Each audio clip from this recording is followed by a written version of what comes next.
Mase ogtahay daawade 1916 waxaa la daldalay maroodi loo dhihi jiray Maria kadib markii uu dilay gabar tababari jirtay. Mase ogtahay daawade ninkan wuxuu bangi ka dhacay $1 si uu xabsi u galo kadibna uu helo isbitaalka xabsiga oo lacag la'aan ah.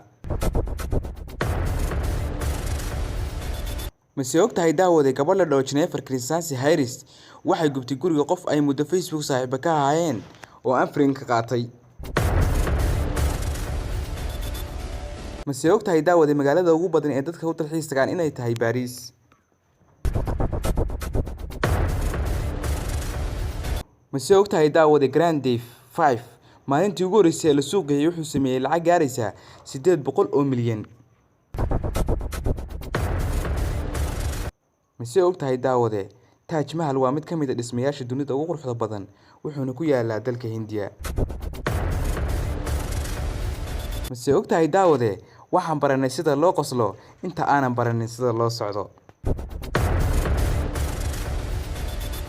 Mase ogtahay daawade in ka badan 50,000 oo qof oo Japanese ah daadoodu waxay ka weyn tahay 100 sano. Mase ogtahay daawade Alexander Bell waa qofkii ugu horeeyay soo saara telefoon balse weligiis kuma hadlin.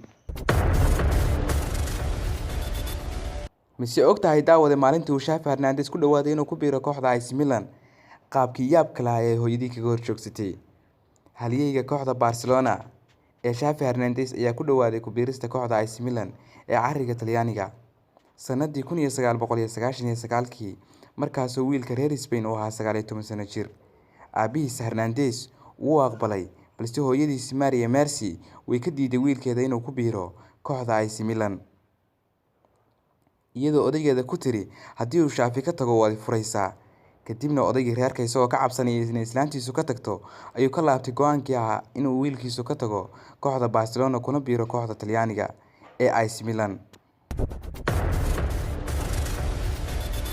Ogtahay daawade nin cabsan oo u dhashay Germany ayaa dhahay Germany 7-1 ayay Brazil uga badin doontaa FIFA World Cup 2014 wuxuuna ku guuleystay 1.3 milyan euro.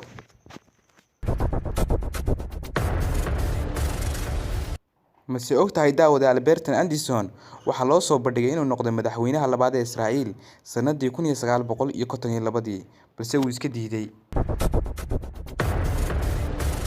Mase ogtahay daawade in qofka adduunka aad ugu jeceshay uu yahay qofka qalbigaaga ku soo dhaca markaad dhameyso dhageysigayga.